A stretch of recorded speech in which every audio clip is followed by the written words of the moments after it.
रामकृष्ण हरी मंडळी, वारकरी संप्रदायातील नामांकित कीर्तनकारांची कीर्तन ऐकण्यासाठी आत्ताच आपल्या संतश्रेष्ठ या यूट्यूब चॅनलला सबस्क्राईब करा। हा सर्वात महत्त्वाचा घटक आहे परमार्थातला आणि देवाच्या आवडीचा। हा सर्वात महत्त्वाचा घटक या परमार्थातला हा भाव आहे। म्हणून देवा कारणे भाव तस्मात द्यावे न लगे फार सेवित।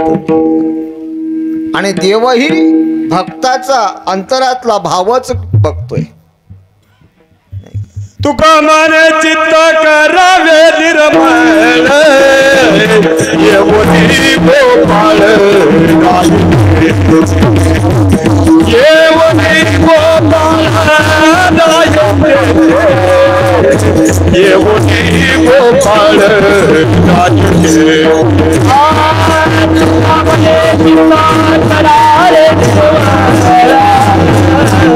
येवनी गोपाळ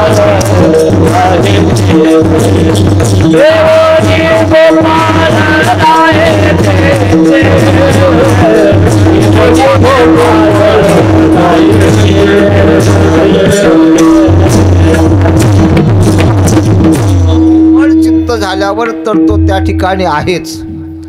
म्हणून अंतरातलं जाणणारा तो आहे। अंतरेचे घेतो गुढी आहे जोडी भावी न देवम कलया नरेंद्र।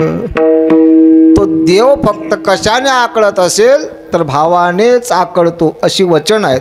तुका म्हणे भावी देवा सत्ता राबवावी। अनेक भक्तांनी या भावनेच्या बळावर देवाला आपल्या ताब्यात ठेवलेला आहे। विठाल विठाल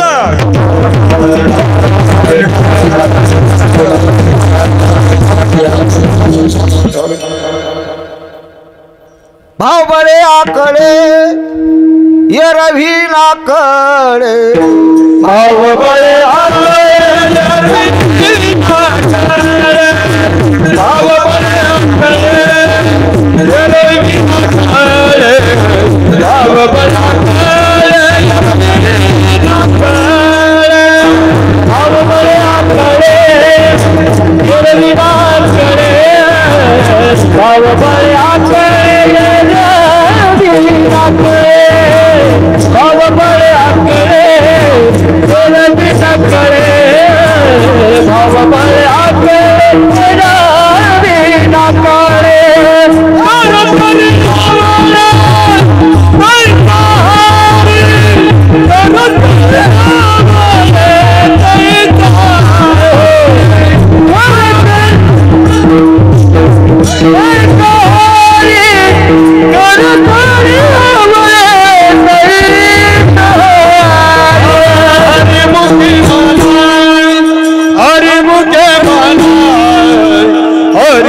काही युक्ती आहेत।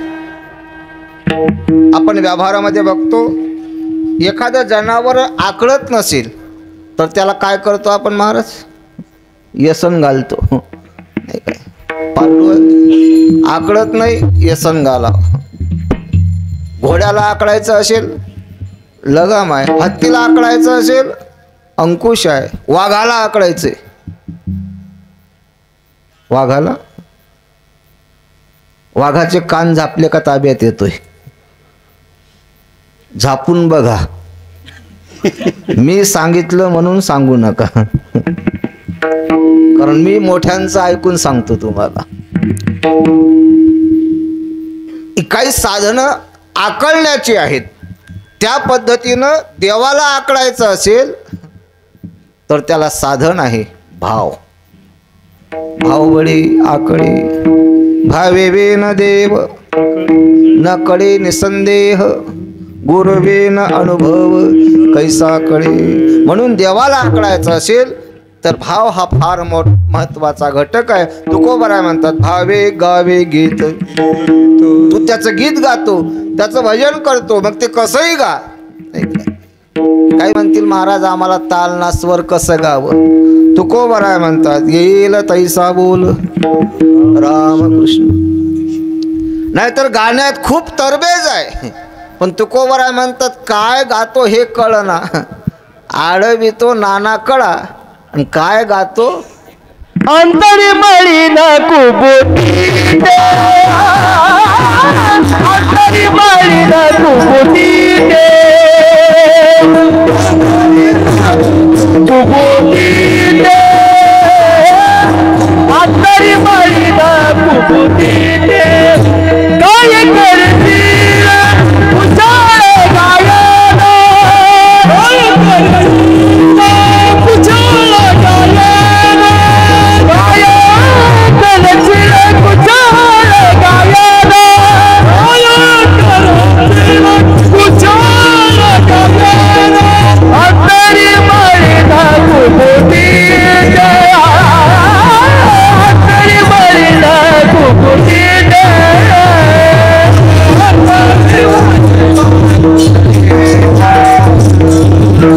अंतरी मळी न कुबुटी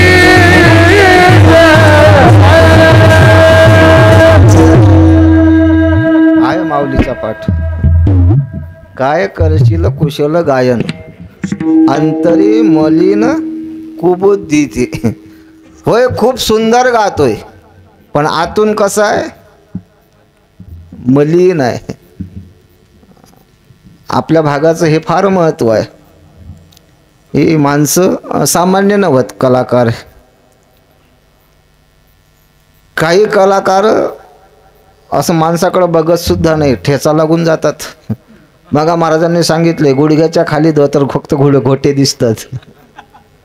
खूप पंडित खूप गायक आहे, भयानक आहे, पण आतून जर काळा आहे, काळा म्हणजे मलिन, तर त्याच्या त्या कलेला त्याच्या त्या गायनाला काय किंमत आहे. अंतरी मलिन कुबुद्धीती. म्हणून पूजनीय गुरुवर्य स्वानंद सुखनिवासी वैकुंठवासी उज्ज्वलानंद बाबांनी आपल्या परिसरात हे जे कलाकार तयार केले हे वारकरी कलाकार आहेत. विठ्ठल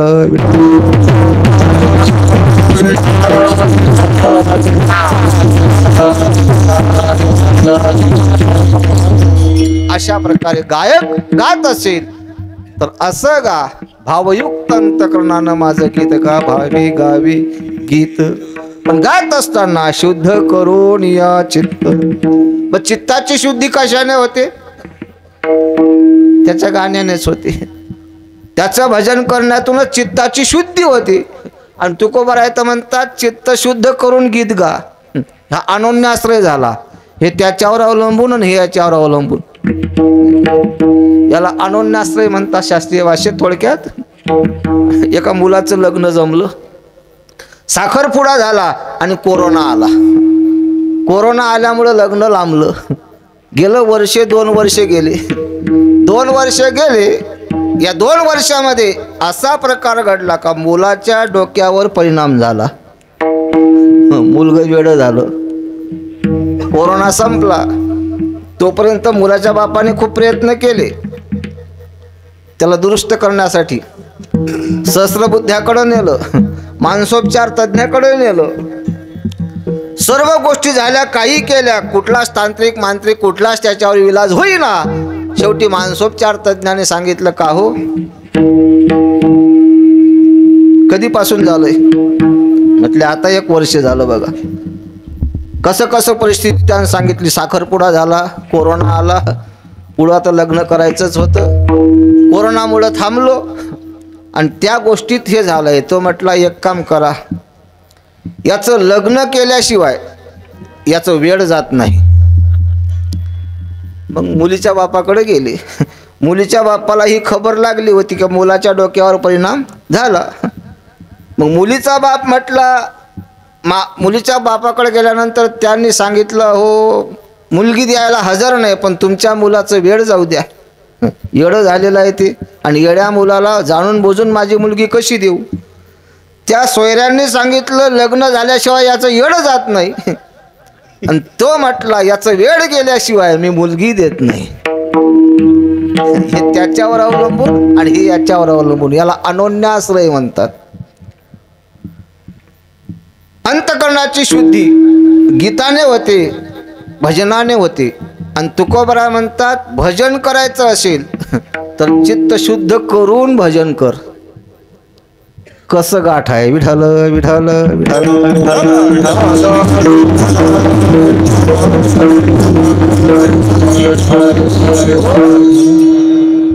याला अंतर्लक्षण आणि बाह्य लक्षण म्हणतात बघा. आपण परमार्थातही अंतर्लक्षण आलं तर अंतर्शुद्धीला फार महत्व आहे, आणि त्या पद्धतीनं बाह्यशुद्धी महत्वाची आहे. बाह्यशुद्धी झाली का निश्चितच अंतर्शुद्धी होते.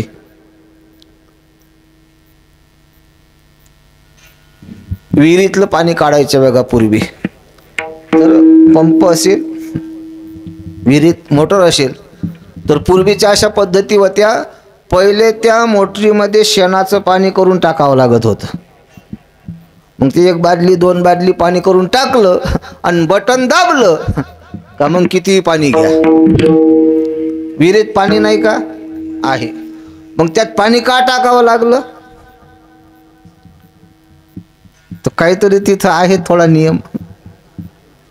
मग आता आपल्याला अचानक वेळेवर पाहुणे आलेत, कीर्तनाची वेळ झाली आणि फास्ट चहा करायचा आहे. ते म्हटले, हो चला चहा करा. ते म्हटले चहा करा, पण लायटर संपलेला आहे आणि काळी डबा नाही. कशाला लागते लायटर, काळी डबा, गॅस आहे की तुमच्या घरात? हो आहे की, मग ठेवा की त्याच्यावर. ते म्हटले, हो त्याच्यावर ठेवावं, पण त्याला पेटवायला अगोदर थोडा अग्नी लागतोय. थोडा अग्नी द्या, मग तो तुम्हाला 100 माणसाला जीव घालतोय. त्याच्यात आहे, पण त्याला जाग करण्याकरता थोडं का होत नाही पाहिजे. तसं अंतरामध्ये थोडा एक भाव तयार करा त्याच्याविषयी. जोपर्यंत आपल्या अंतकरणात ग्रंथाविषयी, तीर्थाविषयी, देवाविषयी, संताविषयी, नामाविषयी भाव तयार होत, देशी तेव्हा देशी आयसा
घेतो आणि मग भरपूर देतो.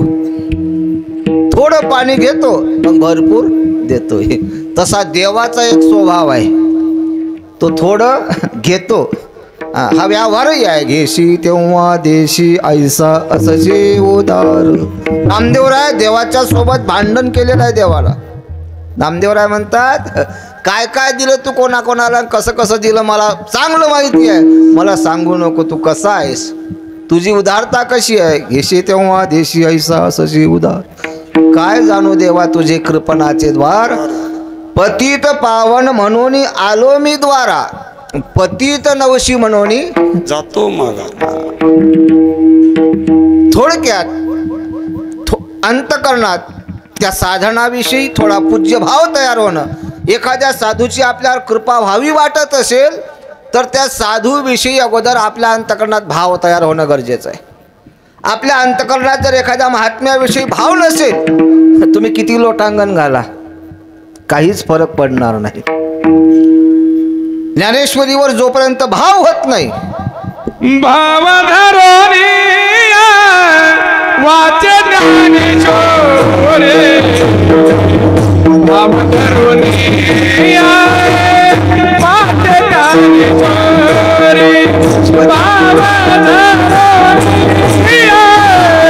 वाचे ज्ञानेश्वरी, भाव धरोनी वाचे ज्ञानेश्वरी, भाव धरोनी वाचे ज्ञानेश्वरी,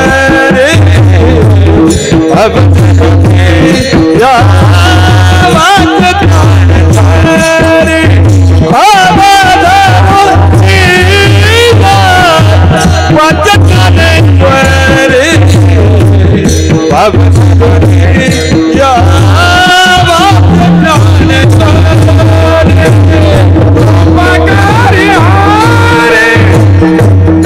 ज्ञानेश्वरी,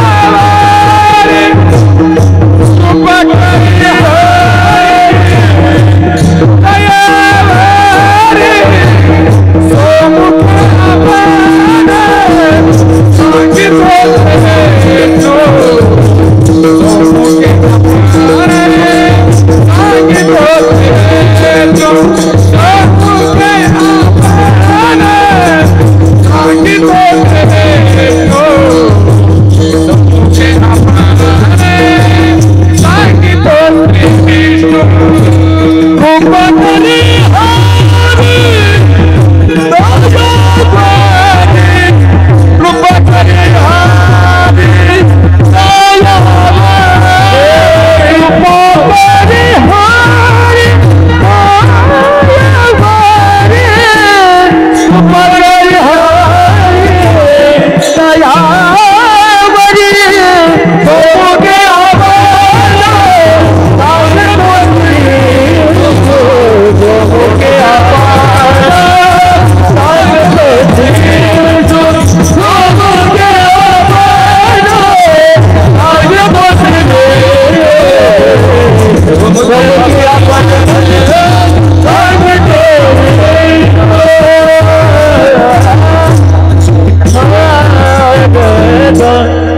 ग्रंथाची कृपा व्हावी अशी इच्छा असेल तर नाथ महाराज सांगतात, भाव धरून या वाची ज्ञानेश्वरी, कृपा करे हरी तयावरी. ग्रंथाची कृपा संपादन करायची, भाव धर. संतांची कृपा प्राप्त करायची, संतांविषयी अंतकरणात पूज्य भाव तयार कर. देवाची कृपा व्हावी अशी इच्छा आहे, देवाविषयी अंतकरणात पूज्य भाव तयार कर. म्हणून तर मला वाटते तुकडोजी महाराजांनी गायलेलं आहे काय ते, मनी नाही भाव देवा मला पाव, देव अशाने पावायचा नाही रे, देव बाजारचा भाजीपाला. नाही रे. अंतकरणात भाव होणं हे अत्यंत महत्वाची एक घटक आहे, महत्वाचा या परमार्थातला एक पैलू आहे. म्हणून भावे गावे गीत शुद्ध करून या, चित्त चित्त शुद्ध करून त्याचं गीत गा. तुझं तुका मने भाव धरा, तुका मने भाव धरा, तुका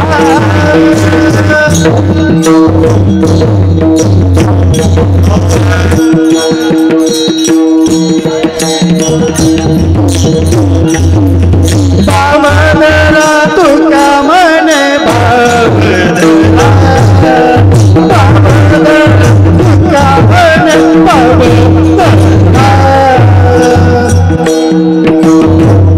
मने भाव धरा,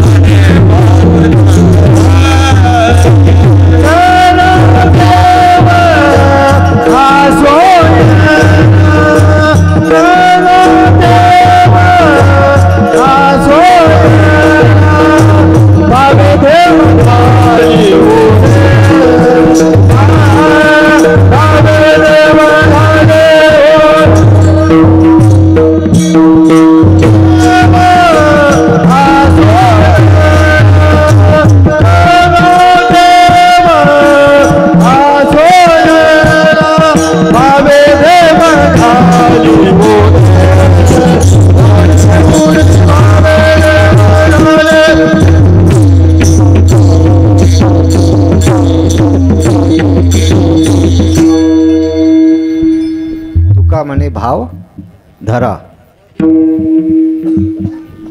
देवाला सोयरा करायचा आहे, देवाला प्राप्त करायचं आहे, तर अंतरात भाव धरा. बरं झालं तुम्ही भैरवीवर आणलं, आमचे काम त्यावर आलतंच. कारण आता इथून गेल्यावर माऊलीला नांगोरावला काम आहे एक माऊली मठात. 50 पोत्याच्या तोंडात सोयाबीनचे तोंड लावायचेत. म्हणून म्हटलं लवकर सुरू करा, लवकर जाऊ. तेवढे तोंड लावल्यावरच तुम्ही घरी जावा. विठाल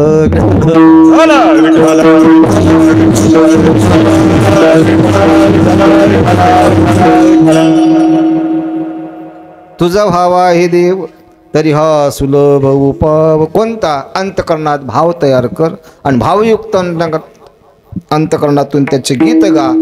तुझा भावा हे देव तरी हा सुलभ उपाव. तो म्हटला महाराज बाकीचं आम्हाला जमत नाही, दुसरा काही उपाय असेल सांगा. तुकोबाराय म्हणतात अनेकाचे काणी गुण दोष म्हणा. आणि एक काम कर, तुझं कर्म करत असताना इतरांच्या गुणदोषाचं चिंतन करू नको, कुणाला चांगलंही म्हणू नको आणि वाईटही म्हणू नको. एका म्हणता भले तुझे सहज निंदिले. नाही का, एखादा चांगलं म्हणशील तर दुसऱ्याची तुझ्याकडून सहज निंदा होती. मज हेही नाही तेही नाही, या दोन्ही पासून अशा प्रकारे तू वेगळा राहा. आणि काचे काणी गुणदोष मनान आणि अंतकरणात गुणदोषाचं चिंतन करू नको. कारण काय येते निंदकापाशी अशेष ही पापे. ज्ञानोबराय म्हणतात निंदकाजवळ अनेक अशा प्रकारची पाप वास करतात. मोल न घेता साबणी करते पातकांची धुनी. म्हणून निंदकाचे घर, निंदकाचं घर शेजारला असावं. आपली पाप आपोआप धुवून निघतात, साबणाचे पैसे देण्याची गरज नाही. तुकोबाराय म्हणतात इतरांच्या गुणदोषाचं चिंतन करू नको. तो म्हटला महाराज इळभर किती काम केलो, संध्याकाळी जेवण केलं आणि हातावर जरा तंबाखू घेतलं का मंदिराच्या पुढं जाऊन बसलो आणि गावाच्या उखाडा पाखाड्या केल्याशिवाय मला झोपच येत नाही. काही माणसाचा तो स्वभाव आहे. नाही काय घडलं, कुठं काय घडलं, कोणाचं काय झालं, कोणी कोणाचा बांध रेटला, कोणी कोणाला मारलं, कोण काय केलं, हे सारं अशा प्रकारच्या उचापाती करण्यात मग जांभळ्या देत लागतो मग घरला निघतोय. तो म्हटला आपल्याला हे जमणार नाही.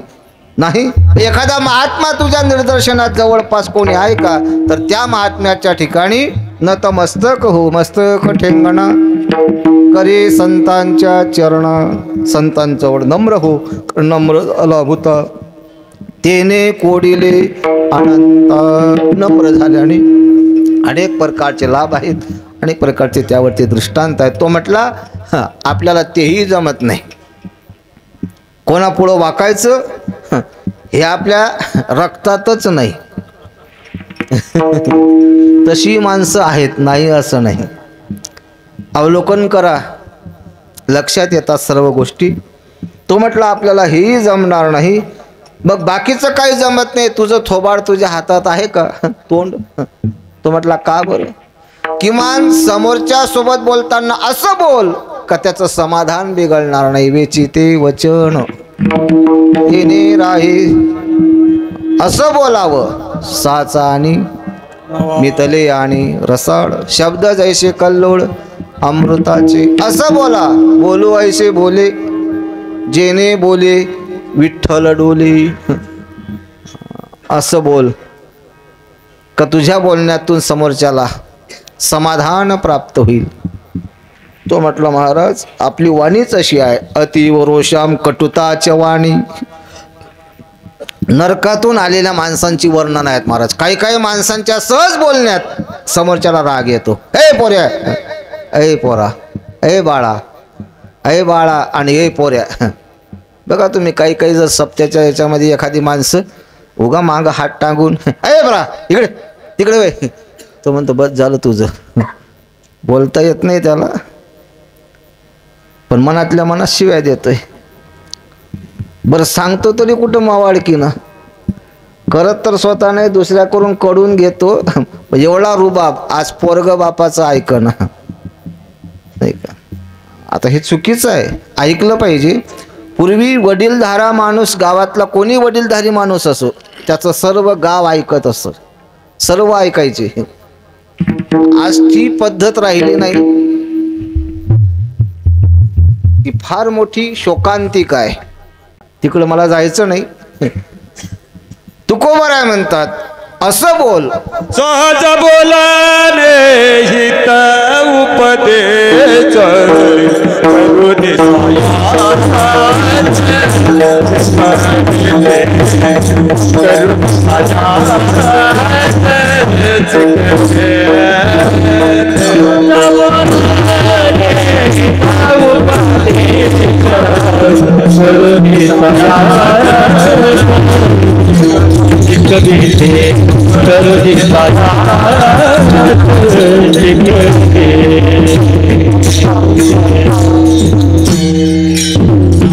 असं बोल का तुझ्या बोलण्यातून त्याचं समाधान वेगणार नाही.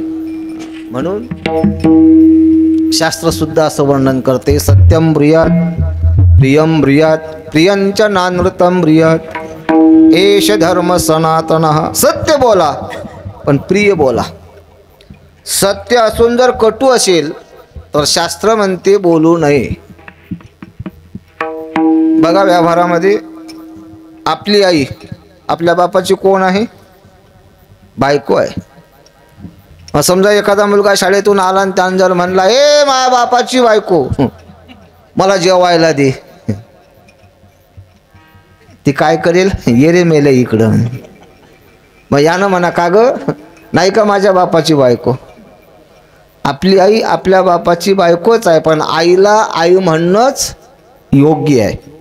खरी आहे गोष्ट, खरी आहे, पण खरी असून ती कटू आहे. मग अशी एखादी गोष्ट खरी असेल आणि ती जर कटू वाटत असेल तर ती शास्त्र म्हणते बोलू नका. सत्यम ब्रियात, सत्य असावं आणि ते प्रियही असावं. प्रियंच नानृतम ब्रियात. राजाचं फार मोठं असं प्रेम होतं त्याच्या पोपटावर, अतिशय आवडता पोपट. योग असा तो तीर्थयात्रेला निघाला म्हणून त्यांनी पोपट घरी ठेवलाय आणि सांगितले, मला दररोज पोपटाची बातमी कळावी. दररोज नगरीतल्या एकाला प्रधान पाठवायचा, जा राजाला सांगून जा पोपट कसा आहे म्हणून. पूर्वी फोनची वगैरे सुविधा नव्हती. प्रत्येक गावातला व्यक्ती आला, राजाला मुजरा करायचा आणि राजे महाराज आपला पोपट दिलखुश आहे, अमुक खाल्लंय ढमुक खाल्लंय, असा आहे तसा आहे. 1 दिवस झालं, 2 दिवस झालं, 8 दिवस झाले आणि अचानक असंच हवामान बदललं, गाराचा पाऊस पडला आणि पोपट पिंजऱ्यामध्ये टाईट झाला, फुगलाय. राजाने जाता जाता सांगून गेला होता, जो मला कोणी सांगेल पोपट मेला त्याला मी फासावर देईन. आता 8 दिवस झाले माणसं हौशीनं जात होते, मी जातो तू जातो, मी जातो तू जातो करायचे. पोपट मेला, आता सांगायला कोण जावं? कारण जो सांगायला जाईल तो पहिला जाईल, नाही का. आमचे इंगडे बाबा सांगायचे, उंदरांनी सभा घेतली. कसली सभा घेतली? उंदीर म्हटले, मांजर आपली जात संपवून राहिली आणि असं केलं तर आपली जात कायमची मिटून जाईल. एक काम करूया, आपण मांजर आली हे आपल्याला कळावं म्हणून मांजराच्या गळ्यात घंटा बांधूया. त्यातला एक उंदीर म्हटला, हो घंटा बांधावी हे खरं आहे, कारण आपल्याला कळेल मांजर आली, पण मांजरेच्या गळ्यात घंटा बांधायची कोणी? कारण जो बांधायला जाईल तो पहिला जाईल, त्याचा नंबर पहिला आहे. मग ते म्हटले, आता राजाला खबर द्यायला जायचं कोणी? कोणीच जायला तयार नाही. प्रधान म्हटला, शेवटी मला आता जावंच लागणार. प्रधान गेला, राजाला मुजरा केला. राजा विचारतो, काय म्हणतो पोपट? प्रधान म्हणतो, महाराज पोपट टाईट आहे. काय खाल्ला? 2 दिवस झाले काहीच नाही. पाणी किती पिला? थेंब नाही. आराम झोप अजिबात नाही. डोळे पांढरे करून पडलाय, पाय वर आहेत आणि टाईट होऊन फुगलाय. सर्व लक्षणं राजानं ओळखली आणि राजाच्या लक्षात आलं का पोपट. मग राजा म्हणतो प्रधानजी हे काय सांगत बसला हो, पोपट मेला म्हणून सांगा की. प्रधान म्हणतो राजे महाराज मेला हे तुम्ही बोला. खरं आहे पण राजाला कटू लागतंय, बोलला नाही. विचिती वचन जेने राही समाधान, तुझ भावा हे देव तरी हा सुलभ उपाव. तो म्हटला महाराज आपल्याकडून तेही सांभाळणं होत नाही, आपली वाणी चांगली नाही, कधी काय बोलेल सांगता येत नाही. मग तुकोबाराय म्हणतात शेवटी बाबा तुझ्याजवळ काहीच नाही तर किमान दुसऱ्यावर उपकार करण्याची भावना तर आहे का. अभंगाची शेवट. तुका मने फार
Ah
संत श्रेष्ठ या यूट्यूब चॅनलवरील नवनवीन व्हिडिओज पाहण्यासाठी चॅनलला सबस्क्राईब करायला विसरू नका. शेअर लाईक नक्की करा.